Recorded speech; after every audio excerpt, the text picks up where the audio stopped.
Accompagnement psychopédagogique, Diane Thibault présente les 5 C à tous âges en gestion de comportement.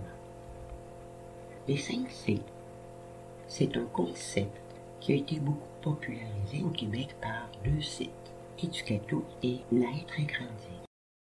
Les 5 C, c'est un concept pour être efficace, un peu plus efficace dans sa gestion de la discipline et des attitudes sociales, autant en individuel qu'en groupe ou en équipe de travail. Les règles de conduite devraient avoir 5 qualités idéales. C'est ce qu'on appelle les 5 C. Le principe des 5 C, ça peut appliquer à tous les âges. Dès qu'on accompagne une personne dans une équipe de travail qui soit en développement, comme un tout petit, un gros, et même soi-même, le principe des 5 C peut s'appliquer à nos propres règles de vie.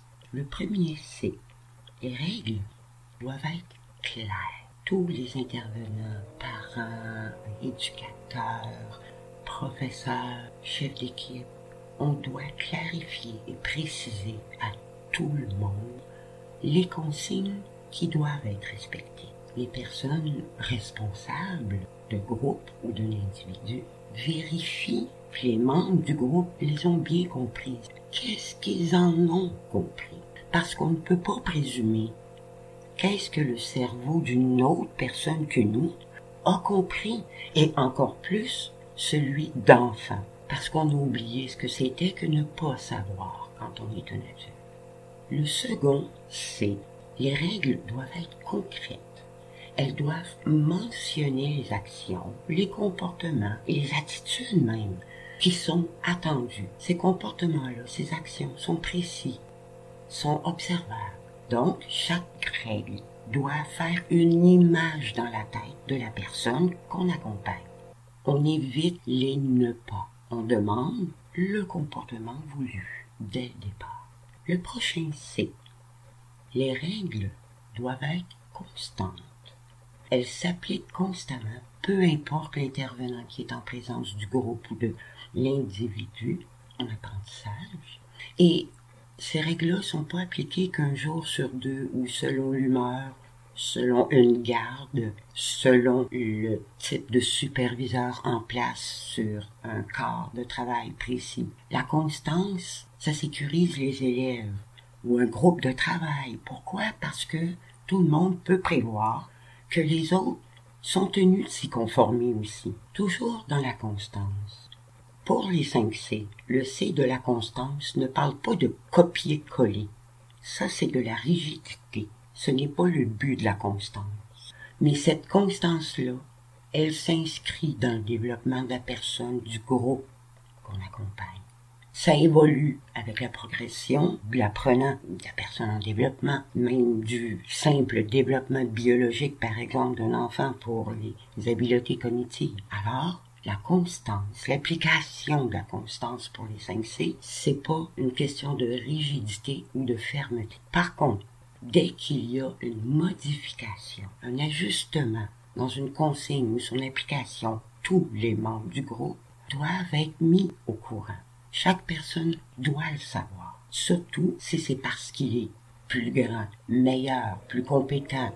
On peut y avoir confiance, faut le dire, et là, ça fait une personne qui va être plus en équipe avec nous dans la discipline et la gestion des comportements et des attitudes. Le C qui suit est celui de la cohérence. Les règles doivent être cohérentes. Les intervenants doivent être des modèles, autrement dit, pour qu'ils puissent s'identifier à travers nos attitudes, nos comportements. Nous sommes des modèles. Nous devons produire les mêmes gestes que demander, joindre la parole au geste. Éviter toute contradiction entre les règles et leur application. C'est ça le principe de justice. Et plus les personnes que l'on accompagne en individuel ou en groupe sont jeunes, plus le principe de justice est important. Enfin, les règles doivent être conséquentes. Comme Freud le disait, l'humain fonctionne selon le principe de plaisir. Alors, c'est ce qui amène la propension de l'humain à vouloir transgresser les règles. Avoir accès à ce qu'on n'a pas le droit apporterait un certain plaisir. une certaine forme de puissance imaginée. Il faut donc prévoir des conséquences pour les règles qui sont enfreintes, mais il faut aussi prévoir des conséquences pour les règles qui sont respectées, surtout chez les jeunes enfants et dans une équipe de travail où toutes les conséquences doivent être directement reliées à c'est ça l'idée, la conséquence. Il faut prévoir que ces conséquences-là soient agréables ou désagréables, mais elles doivent absolument aussi être connues par tout le groupe d'avant. Mais pour ce qui est de l'application des 5C à son propre processus de vie, de cheminement, il s'agit des fois de se regarder et de se poser la question, est-ce que je suis claire dans les buts que je me fais? Est-ce que je suis concise? Est-ce que je suis cohérente? Est-ce que je suis conséquente entre mes paroles et mes gestes?